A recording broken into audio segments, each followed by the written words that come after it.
Assalamualaikum warahmatullahi wabarakatuh. Nama saya Rizky Ananda Eka Cahyati, NIM T2019-6024. Di sini saya akan sedikit memaparkan tentang penjelasan mengenai evaluasi pendidikan filsafat, di mana filsafat mempunyai arti, yakni jalan yang ditempuh untuk memecahkan suatu masalah. Kemudian, dalam arti kedua, ilmu filsafat sangatlah penting dalam kehidupan, termasuk filsafat pendidikan. Kata filsafat berkaitan erat dengan segala sesuatu yang dapat dipikirkan oleh manusia. Bahkan tidak akan ada habisnya, karena filsafat mengandung dua kemungkinan, yaitu proses berpikir dan hasil berpikir. Kemudian, filsafat dipandang sebagai induk ilmu pengetahuan, karena pada awalnya sebagian besar ilmu pengetahuan yang berkembang dewasa ini berasal dari ilmu filsafat. Semua persoalan hidup yang akan terjawab dalam ilmu filsafat yang bersifat hakiki. Adapun prinsip-prinsip pendidikan filsafat. Mengenai prinsip-prinsip teori pendidikan Islam merupakan teori yang berdasarkan pada prinsip Al-Quran.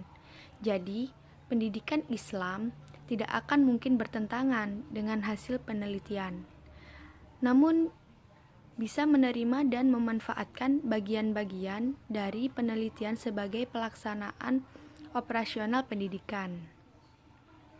Berikut ini adalah prinsip dan upaya yang menjadi dasar dalam pengembangan pendidikan filosofis atau filsafat. Yang pertama, yakni upaya pengembangan dan penumbuhan aspek pribadi seseorang serta mempersiapkannya untuk kehidupan yang mulia dalam suatu masyarakat. Adapun hubungan prinsip pendidikan dengan faktor-faktor pendidikan. Yang pertama yakni prinsip integrasi atau tauhid. Yang kedua, prinsip keseimbangan. Yang ketiga, prinsip kesetaraan.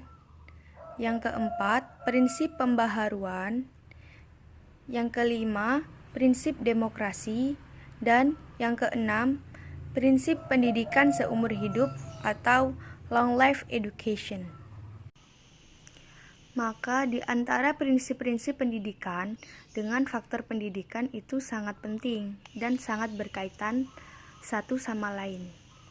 Dalam kaidahnya yang menunjukkan bahwa dalam proses pendidikan itu ada yang namanya pendidik yang berfungsi sebagai pelatih, pengembang, dan pemberi materi. Kemudian ada yang namanya bahan yang dilatihkan dan dikembangkan, yakni pengetahuan, keterampilan, serta karakter bahan ajar yang disampaikan kepada murid yang berperan sebagai penerima bahan ajar tersebut. Jenis-jenis pendidikan filsafat. Masalah kenyataan berdasarkan pandangan filsafat pendidikan dapat ditinjau dari masing-masing aliran yang mengarah pada masalah utama, yakni masalah pembicaraan kenyataan. Oleh karena itu, kenyataan merupakan masalah yang dianggap dapat memberikan gambaran ciri-ciri pokok dari masing-masing aliran, seperti berikut ini. Yang pertama, yakni aliran naturalisme, di mana aliran ini mengandung makna bahwa kenyataan yang sebenarnya adalah alam semesta fisik, yang berarti kenyataan spiritual bukan kenyataan spiritual atau supranatural, melainkan kenyataan yang real. Yang kedua, yakni aliran idealisme. Terus yang ketiga, aliran realisme, Dan yang keempat, aliran pragmatisme. Yang kedua, makna pendidikan yang menyeluruh yang meliputi pendidikan sengaja atau tidak disengaja. Misalnya, pada lembaga penerangan, makna pendidikan yang terjalin dengan konsep dan pengertian yang menyangkut proses yang bertujuan untuk merubah tingkah laku individu pada kehidupan sosial. Kemudian yang nomor 4, pandangan Islam terhadap penelitian tidaklah berbeda dari pandangan mutakhir, di mana pendidikan dipandang dengan menyeluruh ke arah takamul. Selanjutnya, yakni ada beberapa aspek pendidikan yang perlu ditanamkan kepada manusia menurut konsep pendidikan Islam. Yang pertama, pendidikan ketuhanan dan akhlak. Itu sangatlah penting bagi kelangsungan berkehidupan bermasyarakat. Kemudian yang kedua, pendidikan akal dan ilmu pengetahuan. Yang ketiga, pendidikan fisik. Yang keempat, pendidikan kejiwaan. Yang kelima, pendidikan keindahan atau bisa disebut pendidikan dalam bidang seni. Yang keenam, pendidikan keterampilan. Dan yang ketujuh, aspek sosial. Kemudian, adapun tujuan dan fungsi pendidikan filsafat.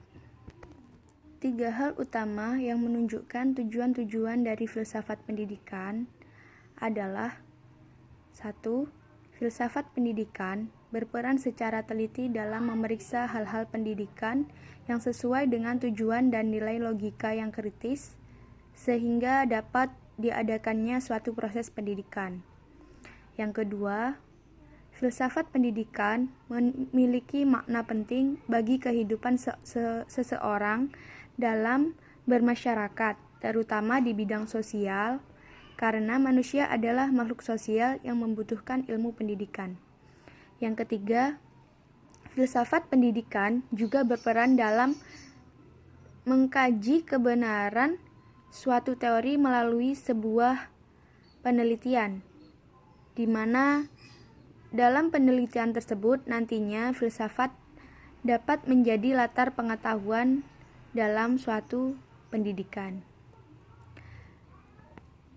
Setelah melakukan suatu kegiatan kajian tentang filsafat, maka dapat disimpulkan bahwa filsafat pendidikan sebagai upaya berpikir logis yang menyeluruh tentang hal-hal yang penting terkait suatu pendidikan.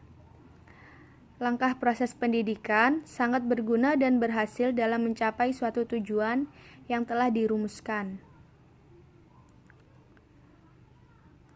Usaha pencapaian filsafat pendidikan merupakan sesuatu yang tidak bisa terlepas dari suatu proses pendidikan, baik dalam pencarian, pengembangan, dan evaluasi.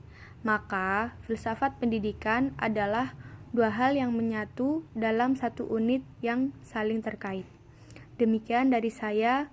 Wassalamualaikum warahmatullahi wabarakatuh.